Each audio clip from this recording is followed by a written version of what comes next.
You all know that we're in a series called Change. Everybody say changed. A few weeks ago, I opened up this series with a message titled Changed by Grace. And today I want to talk about changed by faith. Now, we know Ephesians says that we are saved by grace through faith. So it's actually the faith that gets us to God's grace. And many of us are dealing with issues in our life that we want to end. But faith is how we get from our problematic state into our purpose state. Our problematic state, that's a state of sin. That's a state of frustration.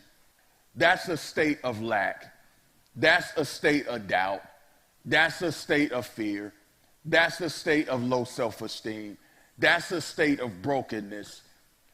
That's the problematic state. But faith is the bridge that takes us from the problematic state into the purpose state, the state God desires and destines you to be, the state of peace, the state of joy, the state of healing, the state of abundance. But to get from the problematic state into the purpose state, it takes faith. Why? Because Hebrews says that without faith, it is impossible to what? Please God. Faith gives us the power to get into the purpose state. Don't miss it. Impossible means I don't have the strength to do this. I don't have the intelligence to do this. I don't have the connections to do this. I can't take what's physical and use it to get to where God has purposed me to be. That was worth you showing up, because many of y'all are frustrated, aggravated, and agitated because I can't figure out how to get to the purpose state. And you're ready to quit, but you haven't tried the only thing that God said will get you there. He never said the PhD is what you need to please him. He never said 1 million Instagram followers would make God happy. He never said the promotion, the next thing, the next car, the next house, the next award, the next engagement, the next member. He never said that would please him, that would be what got you to the place where he's destined for you to be. He said without faith, it is impossible to please God. Let's reverse interpret that. If without faith it's impossible to please God, then with faith it's possible to please him. So with faith, we can get to where God has called us to be. That's good news. Faith is the currency for the kingdom. Kingdom's not a word that we hear a lot. We hear about church. We know how to do church, but part of the problem is we don't know how to do kingdom. If you look at Matthew 4, it says, from this time on, Jesus preached the kingdom. Faith is the currency for the kingdom. If you're in the United States of America, that's a country that could be considered a kingdom. Our currency of exchange is what? It's the dollar. If you travel to Japan, the currency for exchange is what? It's the yen. If you travel to Europe, if you enter that kingdom, the dollar doesn't work. You need the euro. Well, many of us are in the kingdom using the wrong currency of exchange. We're in the kingdom and we act like God ought to get us to where he's purposed us to be because of our experience.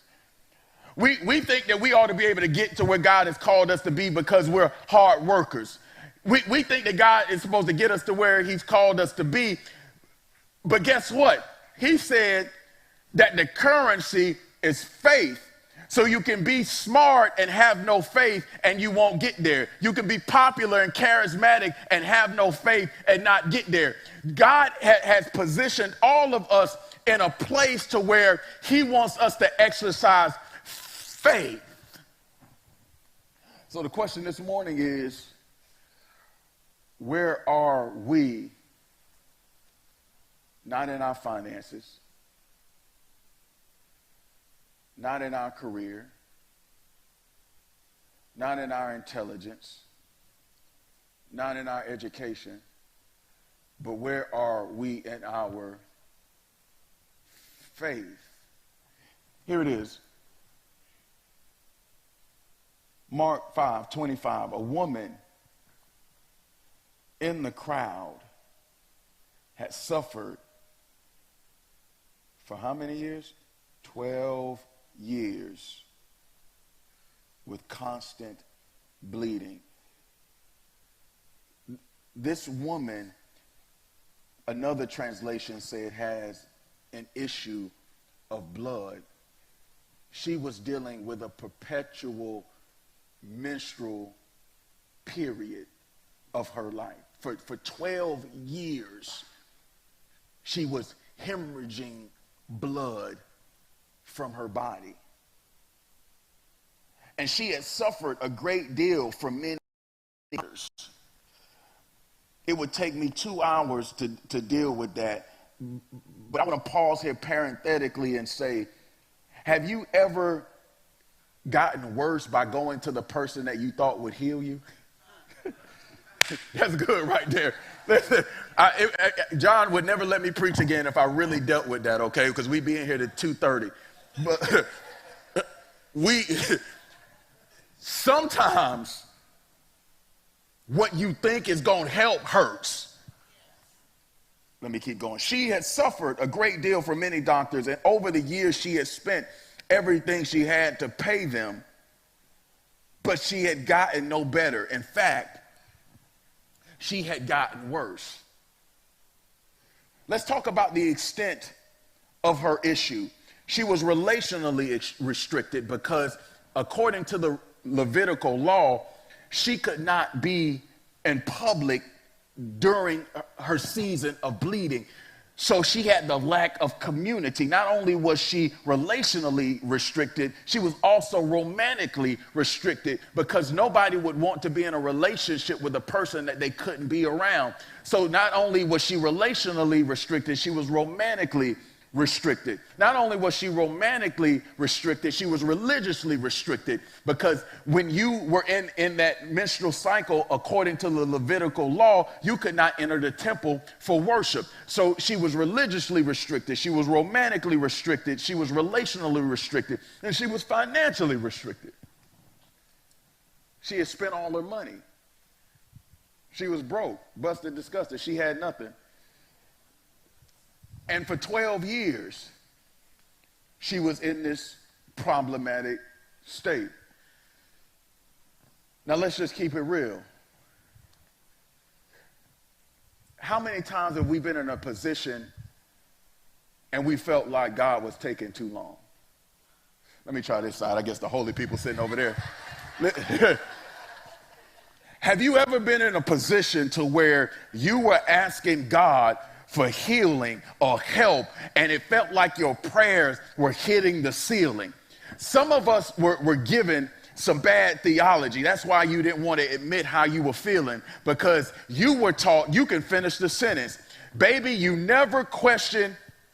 Your grandma told you don't question God. Your great-grandma, your aunt, your granddad, somebody told you to never question God, and that's just bad theology. Because Habakkuk, in Habakkuk chapter 1, I'm paraphrasing, said, God, why aren't you listening? We're being persecuted. Your chosen people, Israel, are being persecuted by this godless nation called the Chaldeans, and you won't do anything.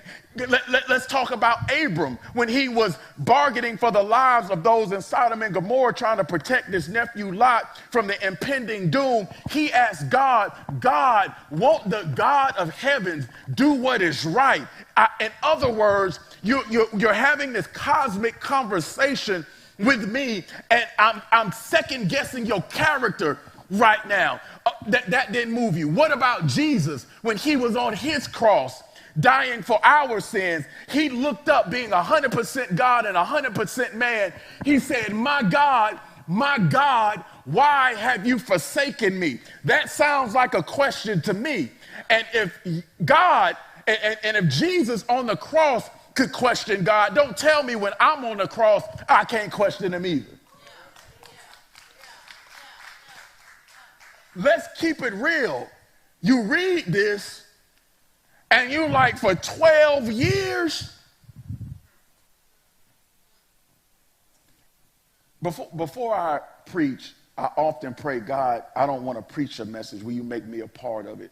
And what that means is I can't just read this and preach it. I can't. You got to slow down some when you read in the Bible and let it and deal with the discrepancies there. Because if God is love, then how can you let somebody suffer for 12 years? You got to deal with that. Here's the conclusion that I came to. I feel like the Holy Spirit said, Unique, it took 12 years for her to come to the end of herself.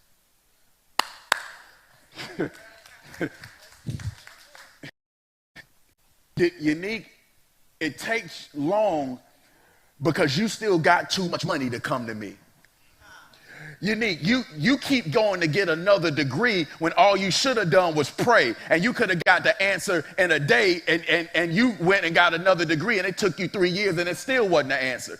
Some of us are suffering not because God doesn't have the answer. We're suffering because we haven't really gone to him yet. We still have too much pride. We still have too much money. We still have too many people. We still have too many options. And here's where the healing comes. The healing comes from when we come to the end of ourselves. God, I can't do it. God, I'm going to stop taking shortcuts. God, I'm going to do this the right way. God, I know that the answer for this is only in you. See, here is how you know you've come to the end of yourself. When prayer is non-negotiable, when devotion is non-negotiable, when worship is non-negotiable, when serving is non-negotiable. You know you come to the end of yourself when you know the only thing that matters is seeking first the kingdom and its righteousness, trusting that everything else will be added unto me. See, I told you all before that when God is in the right position, you get all the provision, but it's crazy how we'll put the provision first and expect God to show up.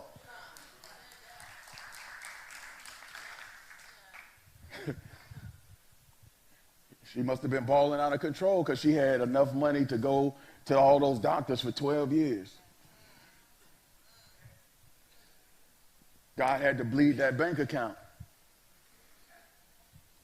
God, please don't break me. God, please don't break me. Tell me, give me the answer now, y'all. Give me the answer now.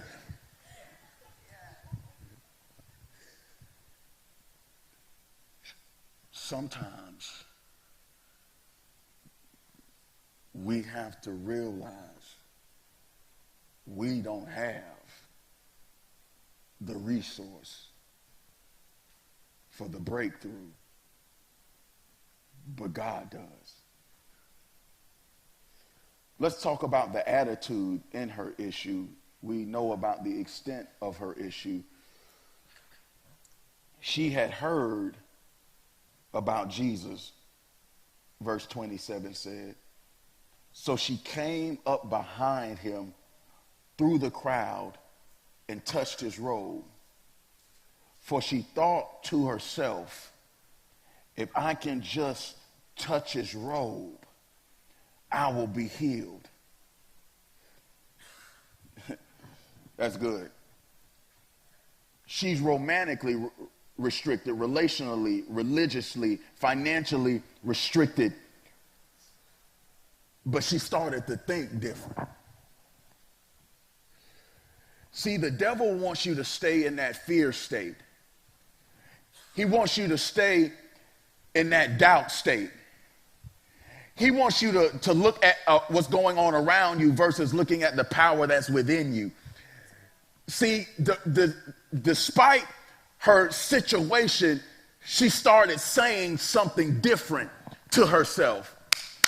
Man, listen, that was worth y'all coming out this morning. God bless you. Good night. I should leave and go get me some lunch. You will see something change when you start saying something different. Stop just complaining about the problem and start focusing on some solutions. What did God say? Stop listening to what everybody else has to say. What does God say about your life? Don't worry about what the negative people said about your life. What is God saying about your life? Stop listening to all the people who don't have God's best for your life. Here's what I'm saying. You can listen to the crowd. You can listen to the situation. You can listen to the news. You can listen to the politicians, or you can listen to God. And God says that you can do all things through Christ who's strengthening you. But the problem is we're not going to Christ to get the strength. What are you saying to yourself? Many of us are in that problematic state because we hadn't shifted how we are thinking. Truth be told, we still believe the problem has more power than God does. But she said, if I could just touch his robe. When are you going to get to the point where you start believing God can do it? I think God can heal your marriage if you stop saying to yourself, I married the wrong person. You're not saying God can fix it. You saying, I married the wrong one. And then you'll get married again, and marriage is the only thing that gets worse with practice, because second marriages end at a 60% divorce rate when the first time marriages end at 50. Because guess who you taking with you in the next relationship? The problem.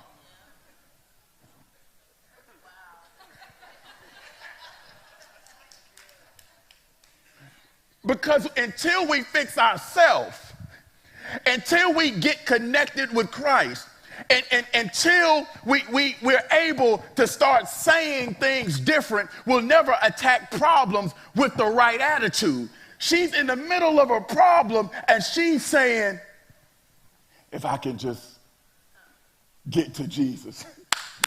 Hey, here's what you need to start saying to yourself. It doesn't matter what I'm going through, as long as I can get to Jesus. Yeah, it doesn't matter how much money I do or don't have if I can just get to Jesus. It doesn't matter how crazy these coworkers are or how belligerent my boss is, as long as I can get to Jesus. Yeah, my kids are crazy right now, but guess what? As long as I can get to Jesus. My parents are wilding out right now, but I'm not going to lose my mind as long as I can as long as you can get to Jesus, as long as you know that God would not put you in a situation that you couldn't win, as long as you know that I consider the present sufferings are not worth being compared to the glory that will be revealed, as long as you know Romans 8:28, God will work all things out for good for those who love him and have been called according to his purpose, as long as you understand that Jesus is the answer, eventually you'll win. Here it is.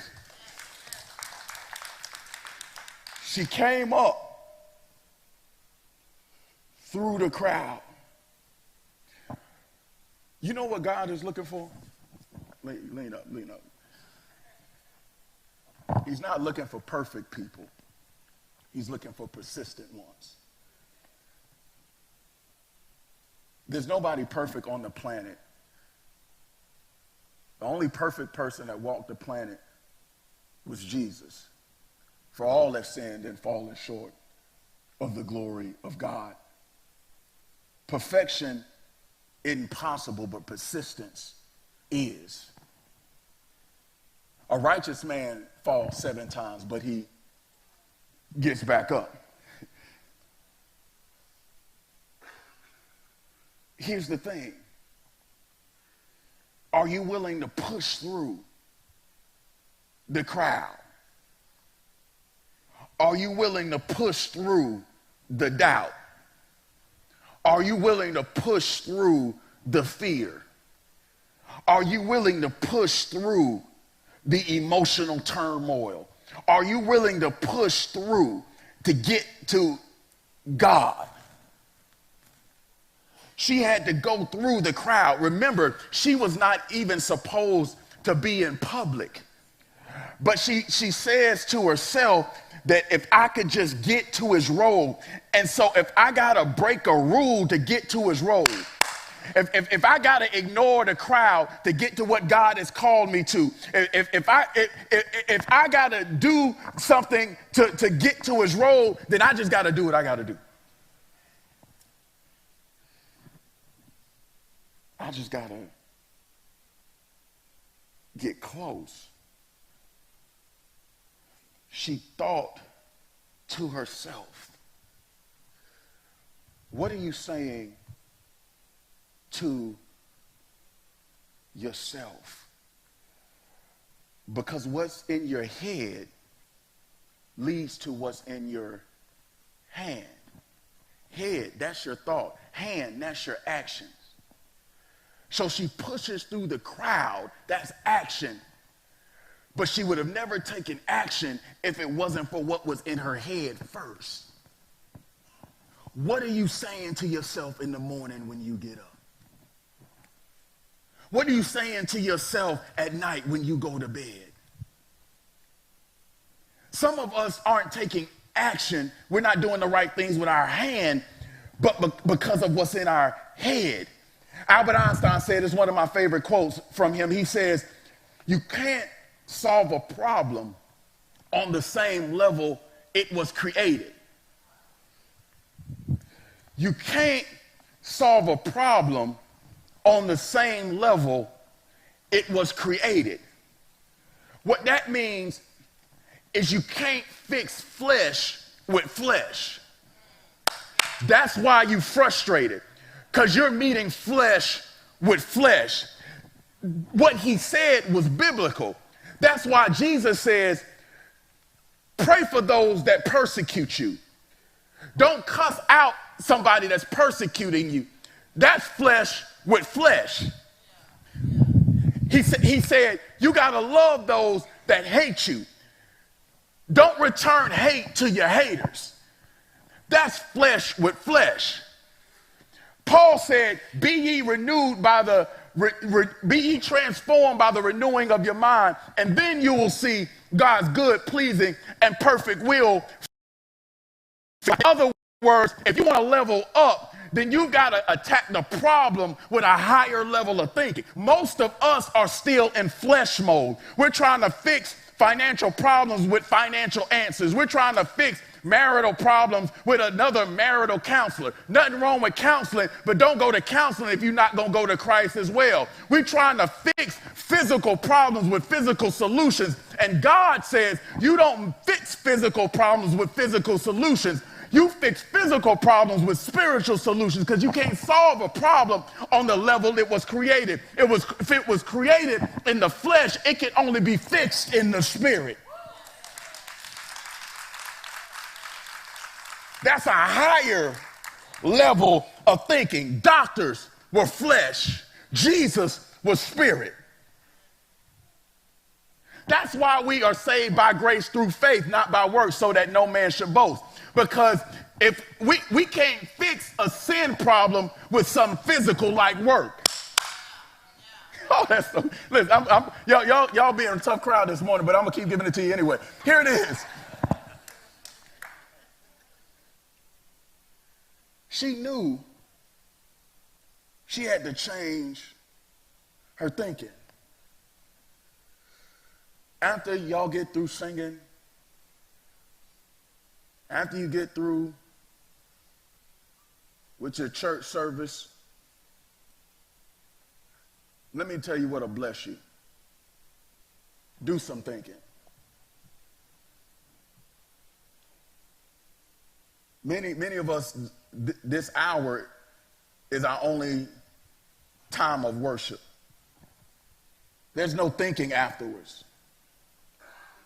There's no application. It's time for us to lose our mind.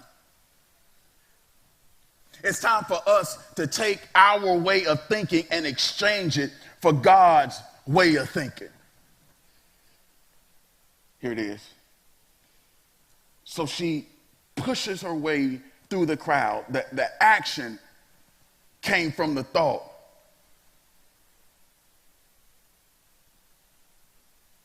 Now let's look at the ending of her issue. We know about the extent, we know about her attitude. Here's how it ended. She pushes through the crowd, and then verse 29 says, immediately, everybody say immediately. Immediately the bleeding stopped.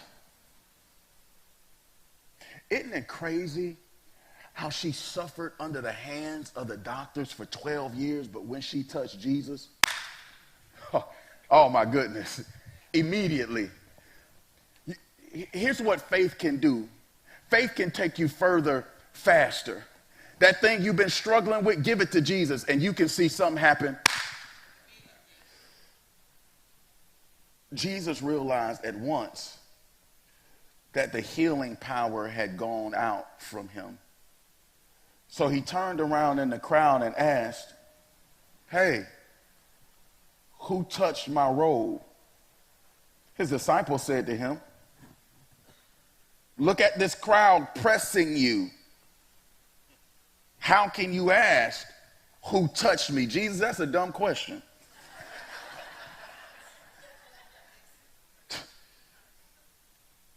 You always think what Jesus asks you doesn't make sense if you're thinking in the flesh, because he's always thinking in the spirit. But he kept on looking around to see who had done it. He said, who touched me? And then they said, there's a crowd around you. He said, who touched me? They said, there's a bunch of people touching you.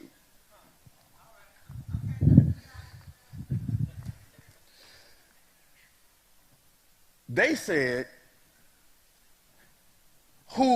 how can you ask such a silly question? Jesus, there's hundreds of people in the crowd. But when Jesus was asking who was touching him, he wasn't talking about a physical touch.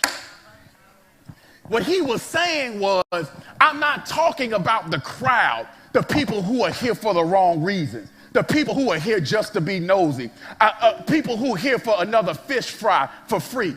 I want to know who's touching me. There's a difference from being in the crowd and being connected. Yeah.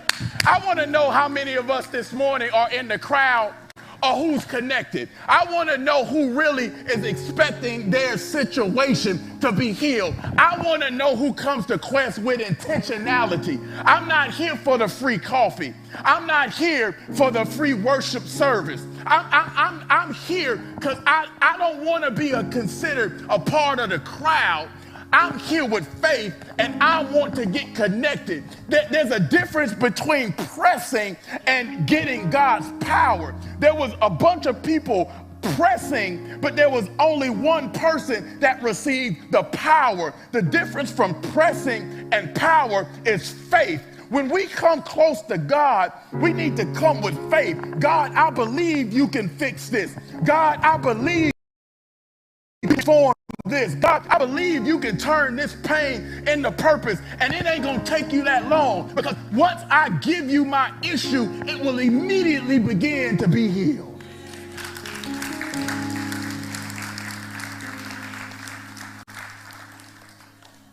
Faith takes you from being a part of the crowd to connection.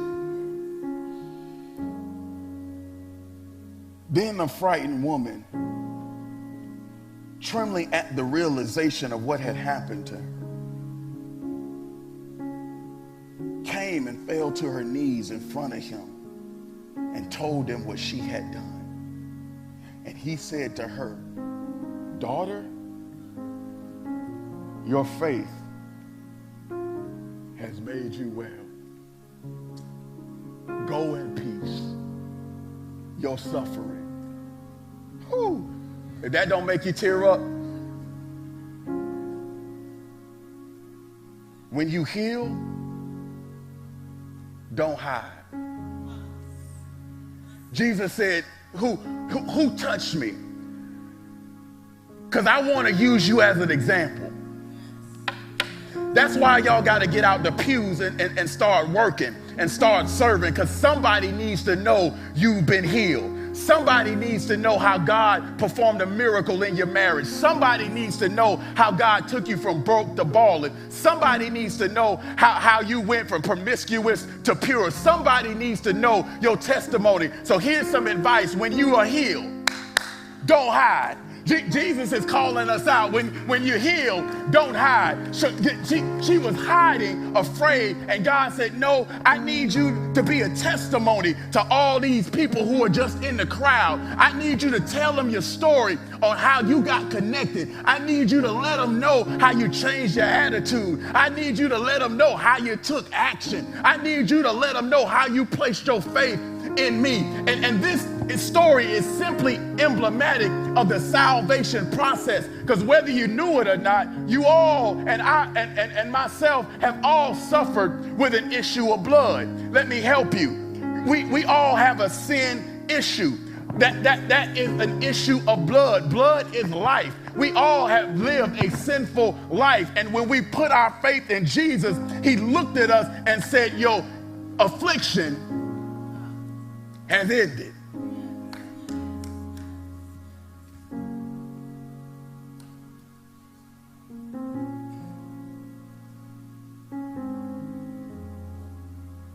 When you give your faith to God, he will heal you, not just of your physical situations, but your spiritual. He can cleanse you of all unrighteousness, all those things that are infecting your blood. Blood is the emblematic of your life. Without blood, we have no life. Blood is emblematic of life. And when we all have issues with our blood, we all have issues with our life. We all have fear. We all have doubt. We all have hate. We all have unforgiveness. We all have lust. And God says, give all those things to me so you can go in peace.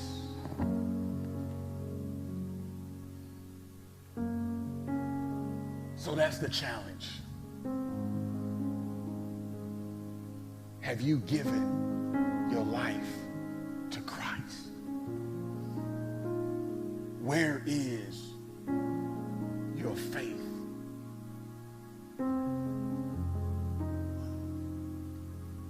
Give God your issue so he can end it. Dear Heavenly Father, we thank you for the truth of your word this morning. And we just want to pray that our faith will be placed in you